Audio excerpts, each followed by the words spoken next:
Hello friends, आप सभी का स्वागत है। और आज हम लोग देखेंगे क्लास 10th के मैथ के प्रश्नावली 5.2 का प्रश्न संख्या 16 नंबर को देखेंगे। ठीक है, तो कह रहा है 16 नंबर क्वेश्चन। देखिए क्या कह रहा है कि वह एपी ज्ञात कीजिए, मतलब एक एपी निकालने बोल रहा है जिसका तीसरा पद 16 है और सातवां पद पाँचवें पद से 12 अधिक है।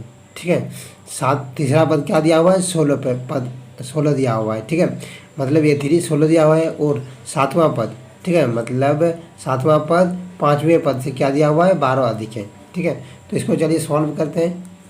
ठीक है, तो देखिए क्वेश्चन आपका इस प्रकार दिया गया है। ठीक है,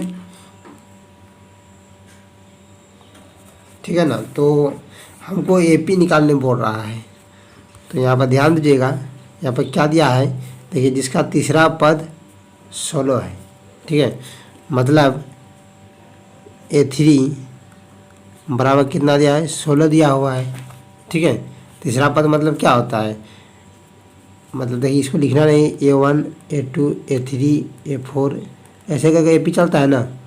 तो ध्यान दीजिएगा, ये तीसरा पद दिया हुआ है, A3 बराबर कितना है, 16 दिया हुआ है। तो इसको क्या कर सकते हैं, अच्छा इसको लिख सकते हैं A+2D बराबर 16। ये समीकरण 1 हो गया आपका।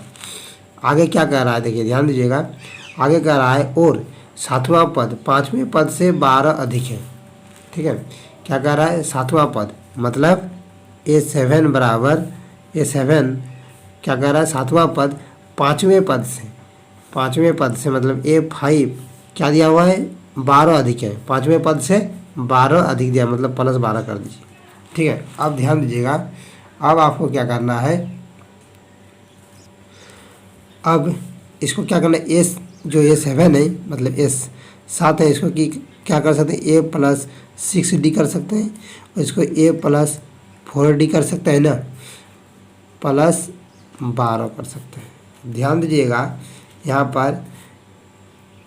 पर जितना सारा है इसको इधर लाइए, तो मतलब देखिए इधर A काट सकते हैं, इधर भी A काट सकते हैं, क्योंकि दोनों चिन्ह समान है। अगर बराबर के इस पार LHS और RHS में अगर बराबर संख्या या तो बराबर शब्द रहेगा तो उसको हम लोग काट सकते हैं। जैसे A था, यहाँ पर भी A था, इसको काट देंगे।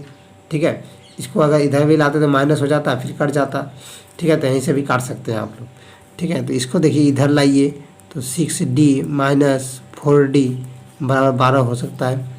ठीक है, तो 6D में 4D चल जाएगा तो कितना, 2D बराबर 12, यानी D बराबर कितना आ गया, 12/2। 2 × 2 2 × 12, यानी 6 आ गया D का मान। ध्यान दीजिएगा, जब D का मान 6 आ गया तो A का मान भी निकल जाएगा मेरा।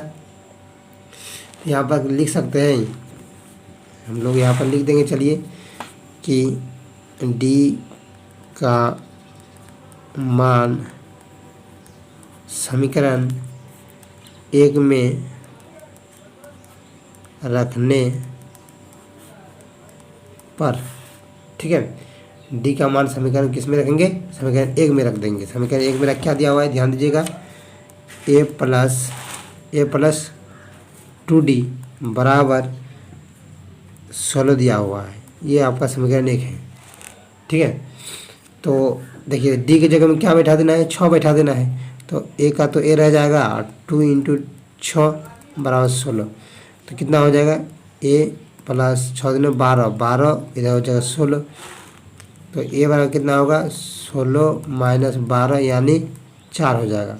A का मान कितना आ गया, 4 आ गया, इसीलिए A बराबर 4 आ गया। ठीक है, अब ध्यान दीजिएगा, A का मान निकल गया और D का मान निकल गया।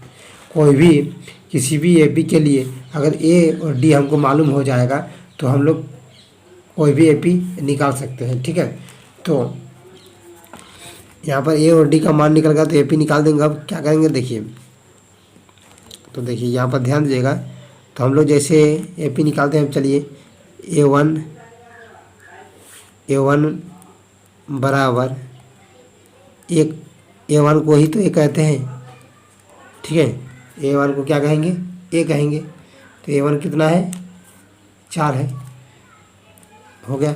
अब A2 निकालेंगे, A2 वाला क्या होगा, A+D होता है ना।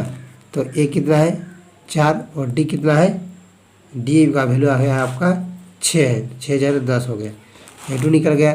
अब A3 निकाल लेंगे, A + 2D इसी प्रकार, तो 4 + 2 × 6 तो कितना होगा, 4 6 12 और 4 16 हो जाएगा। तो यहाँ पर किस प्रकार का AP मिल रहा है, ध्यान दीजिएगा। यहाँ पर क्या हो रहा है, तो क्या कर, अतः